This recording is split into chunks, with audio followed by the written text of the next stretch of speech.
Bonjour à toutes et à tous. Dans la série Que sont-ils devenus? J'ai la chance d'avoir un invité de marque aujourd'hui, monsieur Bernard Casoni. Bernard, bonjour. Bonjour. Bon, le principe de l'émission depuis maintenant de nombreuses années, eh bien, c'est de savoir qu'est-ce que tu deviens, alors, comment ça va, et qu'est-ce que tu deviens depuis la fin de la carrière, hein. Il y a eu pas mal de clubs en tant qu'entraîneur. Est-ce que tu peux nous, Ouais, nous faire un petit résumé de tout ce qui s'est passé pour ceux qui t'ont perdu de vue? ouais, j'étais chez les jeunes au départ, les 15 ans, les 17 ans, la CFA. Après, j'ai pris les pros à l'OM, après Courbis. Et après, j'ai continué à travailler, à trouver des clubs, à trouver des challenges à relever. J'ai entraîné en Corse, j'ai entraîné à l'étranger, j'ai entraîné à Valenciennes, à Auxerre. Voilà, des clubs qui étaient un peu en difficulté. Tu avais préparé cette reconversion ou ça s'est fait sur la Non, fin j'ai de ta j'ai carrière? commencé assez jeune à passer les diplômes. Et qu'est-ce qui a fait que tu aies changé de club régulièrement? C'est toi qui avais envie de bouger ou c'est la situation du club, la situation bien des résultats qui ont fait que tu étais obligé de C'était partir? pas toujours, c'est des clubs qui étaient en difficulté, quoi. Donc c'est pas évident aussi. Donc quand j'ai pris Bastia, ils étaient descendus. Je suis resté quand même 4 ans. Donc pour essayer de remonter avec des moyens très limités. Voilà. Dans les clubs où je suis allé, il y avait des challenges à relever. C'était des clubs qui étaient un peu en difficulté financière aussi, avec des difficultés de résultats. Donc il y avait des changements de président. C'est pas toujours évident, quoi.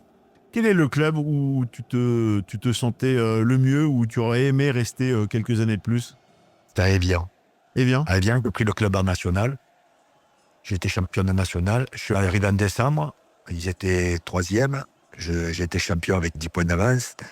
J'ai été champion de Ligue 2 derrière. On est monté en Ligue 1 et ils m'ont fait partir. J'étais dixième de Ligue 1. Et je venais de battre le futur champion de France qui était Montpellier. mais là, c'est bienvenu dans l'incompréhension avec des présidents, c'est ça. On se demande pourquoi à des moments. Ouais, puis après, il y a des gens autour qui gravitent, des gens qui veulent mettre leur personne, qui veulent. Voilà, il y a des choses, des paramètres qu'on ne maîtrise pas toujours. Est-ce que tu aurais aimé avoir assez d'argent pour avoir ton propre club? Non, c'est compliqué. Ouais. Il y a beaucoup de paramètres à maîtriser et c'est pas du tout évident.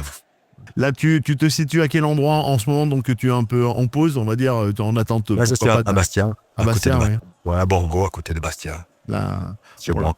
pour l'instant, la pause d'entraîneur se fait à Bastia. Tu te donnes Ouais. encore combien de temps tu aimerais entraîner? Tu voudrais quoi? Encore un contrat, deux contrats? Tout dépend des challenges aussi, quoi. Voilà, c'est de trouver les opportunités, de trouver un bon challenge où tu peux vraiment avoir, quoi, maîtriser c'est difficile de maîtriser tous les paramètres, mais de tomber dans un club bien structuré, quoi. Si Voilà. tu avais le choix, quel club tu aimerais entraîner actuellement avec le football pratiqué, avec ce qui se passe En dans le France, je football? sais, en France, sincèrement, je sais pas, vraiment, comme ça se présente, quoi, vraiment. Maintenant, quand on fait appel à toi, c'est souvent que c'est un club qui a des difficultés. Donc, voilà, il y en a pas mal en ce moment aussi. Après, c'est les structures qu'il y a autour, c'est comment c'est organisé, c'est les personnes qui sont à l'intérieur du club. Voilà, c'est le projet que l'on peut avoir. Il faut beaucoup de paramètres réunis pour relever le challenge, quoi. À côté du football, quelles sont tes grandes passions quand tu ne travailles pas en Corse? Qu'est-ce que les journées Oh, se passent? j'ai de quoi bricoler chez moi parce que j'ai pas mal de terrain et j'ai une propriété dont je m'entretiens et tout, donc je suis pas mal occupé. Après, j'avais la pétanque qui a toujours été une passion, même si maintenant j'y joue beaucoup moins, mais ça a toujours été une seconde passion. Voilà. Ouais, des grands souvenirs de pétanque, j'imagine, quand tu étais en club. Ouais. De ça, on y reviendra peut-être tout à l'heure dans les grands souvenirs, mais Ouais. bon. Bah voilà, on a pris de tes nouvelles. Tu es en Corse. Bon, mais peut-être un ou deux challenges qui pourront arriver. Voilà, si tu regardes les propositions qu'il y a, ça peut être plus à l'étranger qu'en France, quoi. Voilà. Ouais, merci beaucoup. Maintenant, on se retrouve dans quelques jours dans un deuxième épisode où on va évoquer tes meilleurs souvenirs de carrière. Et nous aurons également un troisième épisode où là, on évoquera ton tout premier match avec les professionnels. Là, je crois que tu as fait marcher la mémoire pour dire. Mais C'est ça, ce sera difficile à pour ce moment ça de sera faire marcher la difficile. mémoire. Hein. Mais on y reviendra. Bon, merci Ok. beaucoup, Bernard Casoni. À très vite pour le deuxième épisode. Ça va. Voilà, j'espère que vous continuez à partager et à apprécier l'ensemble des interviews. Vous continuez bien évidemment à vous abonner et n'hésitez pas en commentaire à me donner le nom d'un joueur ou une joueuse dans tous les sports que vous avez envie d'entendre et de voir pour qu'elle nous donne ou qu'il nous donne de ces nouvelles. Voilà, merci à toutes et à tous et on se dit à très vite. Bye bye.